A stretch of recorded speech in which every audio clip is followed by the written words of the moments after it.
नमस्कार प्यारे बच्चों, कैसे हैं आप? आशा करती हूँ अच्छे होंगे। आज हम करेंगे आपकी अभ्यास पुस्तिका का अध्ययन 9। शुरू करने से पहले गुजारिश है कि अध्यापक को सब्सक्राइब करें और हमारी जो प्लेलिस्ट है उसको चेक करना ना भूलें। अपने दोस्तों के साथ शेयर करें। लास्ट में कमेंट ज़रूर लिखें, जिससे मुझे मोटिवेशन मिलेगा और मुझे पता चलेगा कि मेरा जो वीडियो है वो कहाँ तक पहुँच रहा है। आप कौन सी प्लेस को बिलोंग करते हैं। प्लीज़ आप लोगों का यही सहयोग जो है वो मुझे आगे वीडियो बनाने के लिए प्रोत्साहित करेगा। तो आशा करती हूँ आप लोग कमेंट ज़रूर करेंगे। धन्यवाद। एक और बात, अगर आप मेरा वीडियो देख रहे हैं और मेरे चैनल पर नए हैं तो प्लीज़ इसे सब्सक्राइब ज़रूर करें, क्योंकि आपका एक सब्सक्रिप्शन मेरे लिए बहुत मायने रखता है।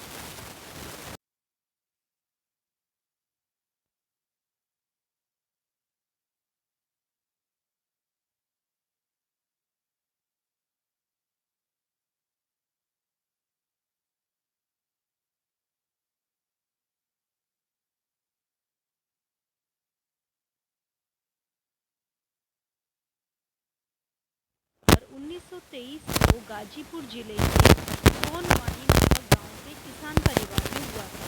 यानी इनके पापा जो हैं वो एक फार्मर फैमिली को बिलोंग करते थे। अब संत किसान साहित्यकार कहते हैं, हदीस के अभावग्रस्त जीवन, ब्राह्मण शिक्षा और आरंभ जीवन में यात्रा को उच्च शिक्षण संस्थान के रीडर पद पर सेवा, बड़े लोगों से संपर्क, सानिध्य तथा ख्याति प्राप्त रचनाकार स्थापित हो जाने पर भी सादगी से परिचय में प्रस्तुति उनकी लेखनीय विशेषता को उत्कृष्ट साक्ष्य है। मतलब वो एक विलेज लाइफ को बिलोंग करते हैं, वहीं पर उनका प्राइमरी एजुकेशन हुआ और उन्होंने एक टीचर से अपना जो कैरियर है वो एक टीचर के रूप में शुरू किया और धीरे धीरे वो हायर एजुकेशन इंस्टीट्यूट में गए। फिर उसके बाद जो बहुत प्रसिद्ध लोग थे उनसे मिले और साथ में खुद भी जो है राइटर बनकर उन्होंने एक जो विश्वसनीयता थी वो हासिल की। आगे है हिंदी और भोजपुरी, यानी ये दोनों लैंग्वेज हैं।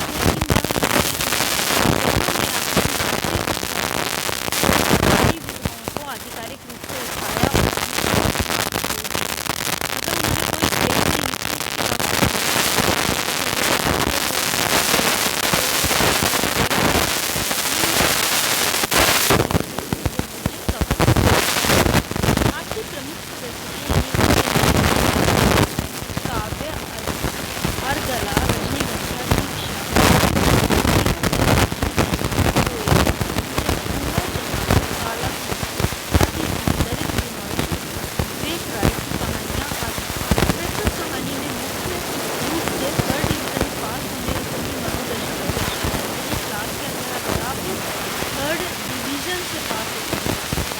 बेरोजगारी जैसे व्यापक समस्या को उजागर किया है। अनएम्प्लॉयमेंट आज युवाओं में नौकरी की होड़ लगी है। नौकरी पर भी आबंधित न होकर किसी न किसी काम या व्यवहार में जुट जाने की कला को अपनाना चाहिए। यानी आपको अपने स्किल डेवलपमेंट के ऊपर काम करना चाहिए। केवल एजुकेशन प्राप्त करके आप कोई किसी के यहाँ जॉब ढूंढने के लिए लगेंगे, ऐसा नहीं करना चाहिए।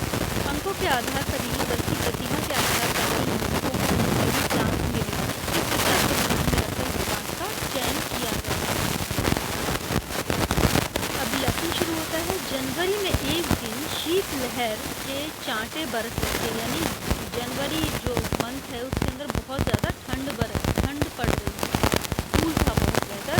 शहर के ऊंचे ऊंचे भवनों से ऊपर उठे सूरज की किरणें थर थर कर रही थी। यानी सूरज की जो सनलाइट थी उसके अंदर भी बहुत ठंड लग रही थी। लोगों ने देखा कि शहर में असाधारण भीड़ बढ़ गई, यानी बहुत क्राउड है। यह कैसा कुंभ पर्व कुछ पहले ही यहाँ आ गया है।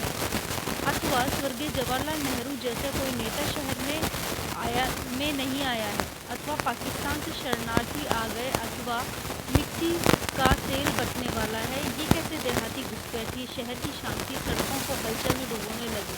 कैसे फटे हाल में चेहरे पर हवाइयाँ उड़ रही हैं, आंखों में गहरी उदासी और निराशा है। हर उम्र के लोग हैं। नगर की पथरीली फैलाव में छूटे मवेशी की तरह घूम रहे हैं। बीच बीच में कुछ ऊनी कपड़े और एम्बेस्डर जूते वाले लोग भी हैं, ये उन्हें हाँकने वाले हैं।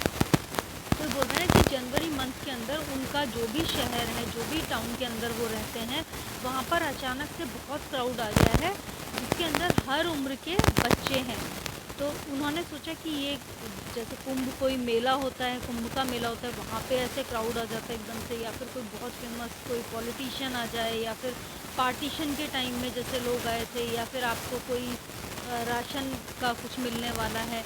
तो ऐसे में जो भीड़ होती है, ऐसे ही देहाती यानी गाँव के बहुत सारे जो बच्चे हैं वो यहाँ पर आ गए, और सभी जो हैं वो फटे हाल हैं, परेशान हैं, लेकिन फिर भी वहाँ पर बहुत सारे मवेशियों की तरह घूम रहे हैं। मतलब वो बच्चे जो हैं यंग होते हैं, उनको कुछ पता नहीं होता है, वो केवल किसी जॉब के लिए, अधिकतर आर्मी के अंदर जब वैकेंसी निकलती है तो आप देखोगे जिस जगह पर उसके लिए वो लोग चयन के लिए लोगों को बुलाते हैं, वहाँ पर उस शहर में बहुत क्राउड होता है, और वो बहुत ही उन बच्चों में डिसिप्लिन भी नहीं होता है किसी भी तरह का।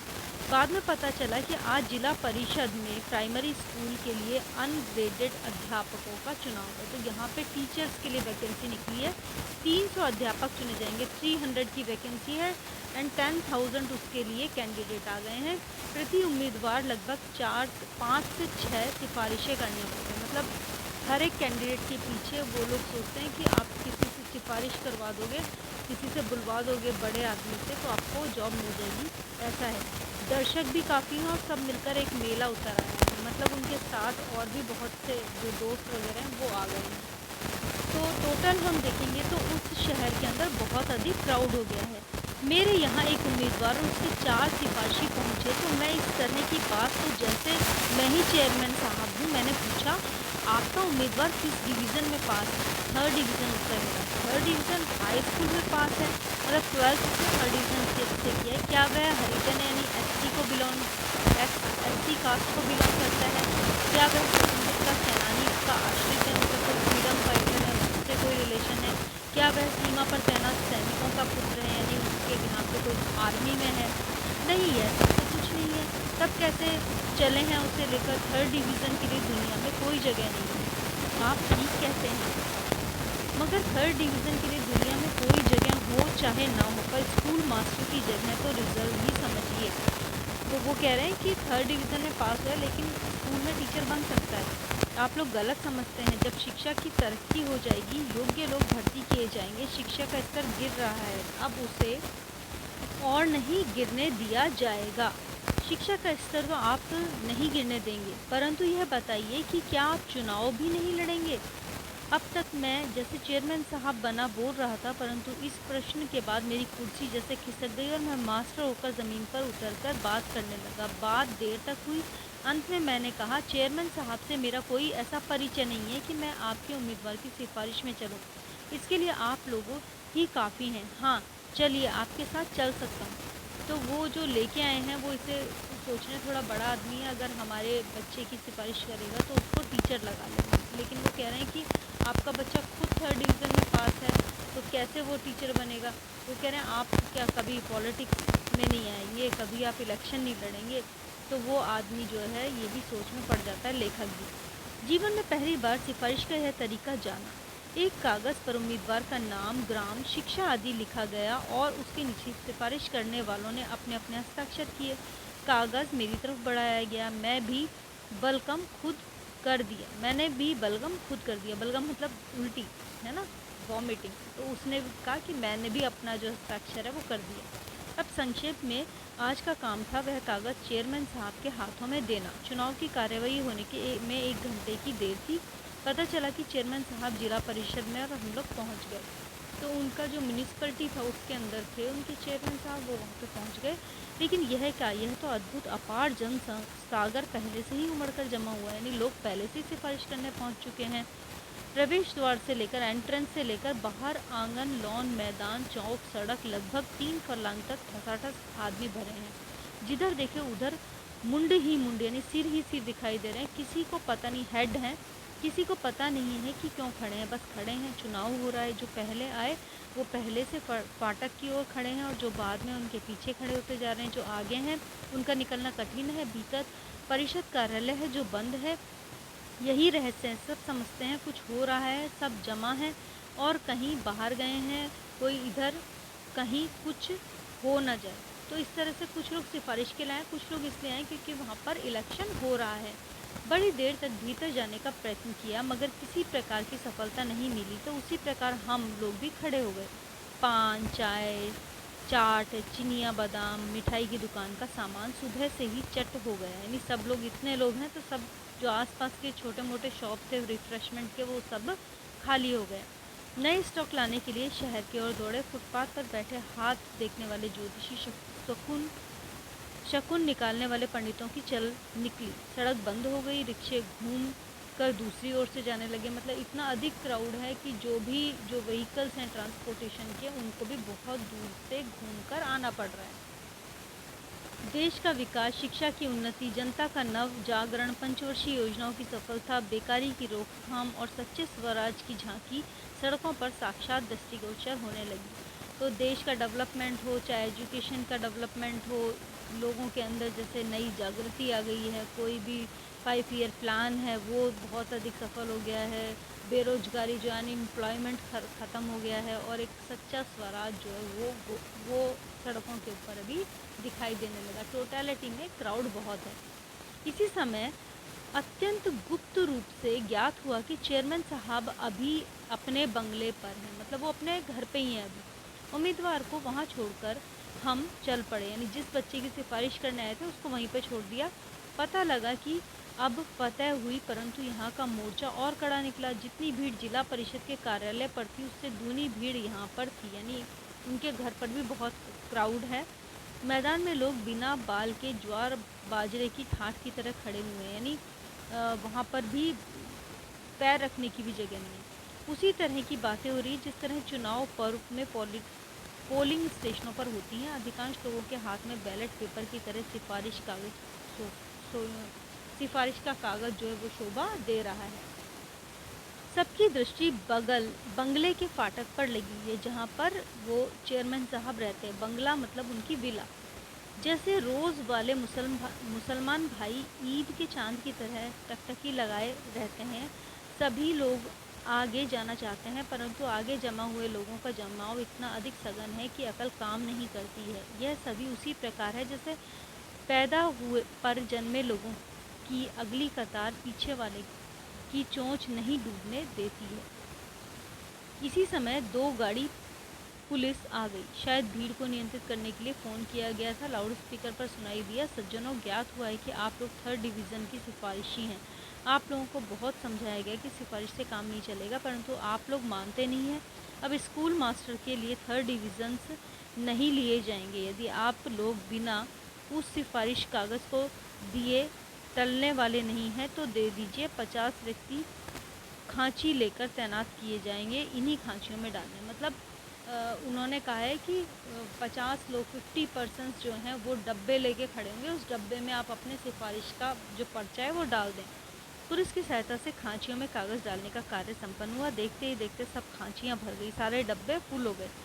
बंगले के सामने घुसूड़ की तरह कागज़ के ढेर लग गए, जैसे कागज़ों का टुकड़ा लूट कर खूब ऊंचा सम्मत बाबा बना दिया गया हो। यानी बहुत अधिक वहाँ पे फिर पर्चियाँ ही पर्चियाँ, कागज़ ही कागज़ जो हैं वो नज़र आने लगे।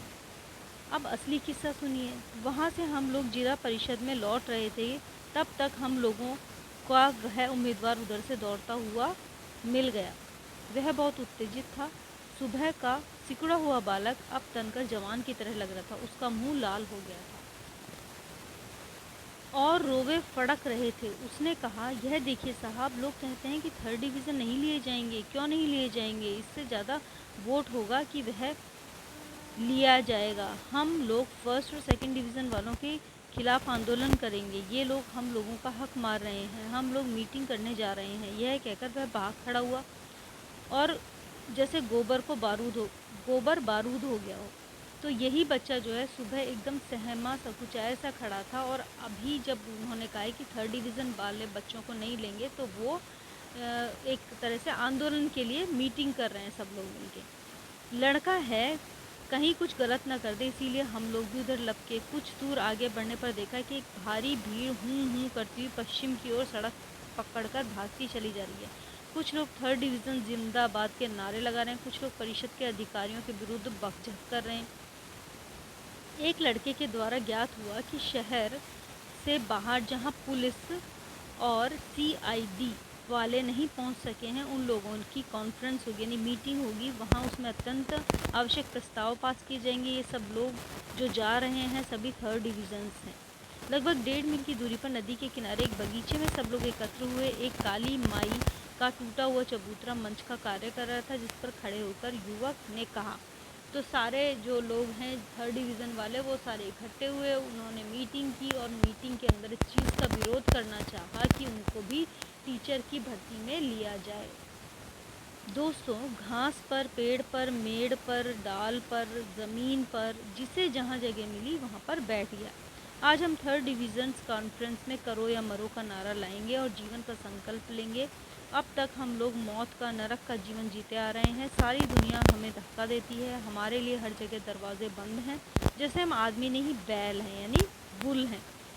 हम हरगिज़ नहीं मानते कि कागज़ की 3 लकीरों के कारण हम लोग नालायक हैं। कागज़ की 3 लकीरें मतलब 3rd डिवीज़न के लिए 3 लाइन्स ड्रॉ की जाती हैं, उसके लिए कह रहे हैं हमने फ़ीस दी है, हमने स्कूल में समय बिताया, हमने परीक्षा दी है, परीक्षा में भी 3rd डिवीज़न आया है, तो यह हमारी सरकार का, स्कूल के अधिकारियों का दोष है। तो वो लोग जो कॉन्फ्रेंस कर रहे हैं उसके अंदर बोल रहे हैं कि हमारा दोष नहीं है कि हम लोग नहीं पढ़े, ये दोष जो है स्कूल वालों का है कि हमको 3rd डिवीज़न कैसे पास किया, जबकि हमने भी फ़ीस दी है।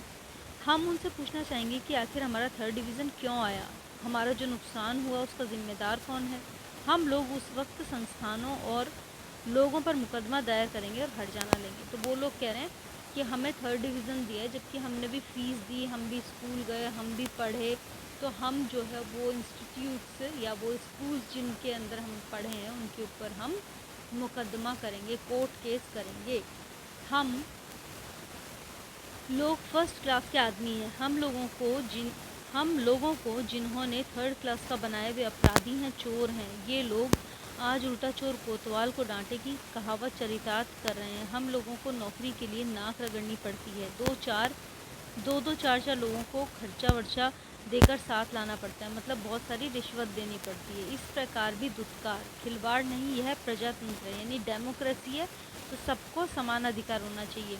वोट का युग है तो हो जाए यहाँ वोटिंग, देखिए किसकी संख्या अधिक है। संख्या बल पर निरक्षर यदि एमएलए हो सकता है यानी यदि इलेक्शन लड़ा जा सकता है जिसको पढ़ना भी नहीं आता, तो क्या 3rd डिविजन्स को मुर्दरसी भी नहीं मिल सकती है। भाइयों, यही मुर्दरसी को हम लोगों के लिए शरण थी। सो इस पर भी 1st 2nd डिवीज़न वालों ने धावा बोल दिया। मतलब जो जिस टीचर के लिए आए हैं वो टीचर भी बहुत लोअर डिवीज़न के टीचर हैं, तो ये कह रहे 3rd डिवीज़न वालों को ये भी नहीं मिल रहा है। यह अधिकतर अतिक्रमण है। वे लोग रेल में, विकास में और दूसरी सरकारी नौकरियों में जाएं, मास्टर की गद्दी छोड़ दें। इसके लिए हम लोगों को आंदोलन करना चाहिए। इस कॉन्फ्रेंस में इसकी रूपरेखा बनेगी। तो किसी भी सभा के लिए एक सभापति की आवश्यकता होती है यानी एक लीडर चाहिए। सो मैं 5 वर्ष फेर होकर 6ठे साल में हाई स्कूल में 3rd डिवीज़न भाई श्री रघुपति राघव का नाम आज की सभा के लिए प्रस्तावित कर रहा हूँ। तो उन्होंने अपना हेड भी किसको बनाया है, जो 6 ईयर्स से फेल होकर 5 ईयर वो फेल हुआ, 6th ईयर में वो पास हुआ, वो भी 3rd डिवीज़न को जो अपना सभापति बना। मुझे विद्यालय जाने में अत्यधिक विलम्ब हो रहा था, अतः चला आया। आगे क्या हुआ इसका पता लगा रहा हूँ। हाँ, जब मैं आ रहा था तो 3rd डिवीज़न जिंदाबाद के गगनभेदी नारे लगे थे बहुत जोर से।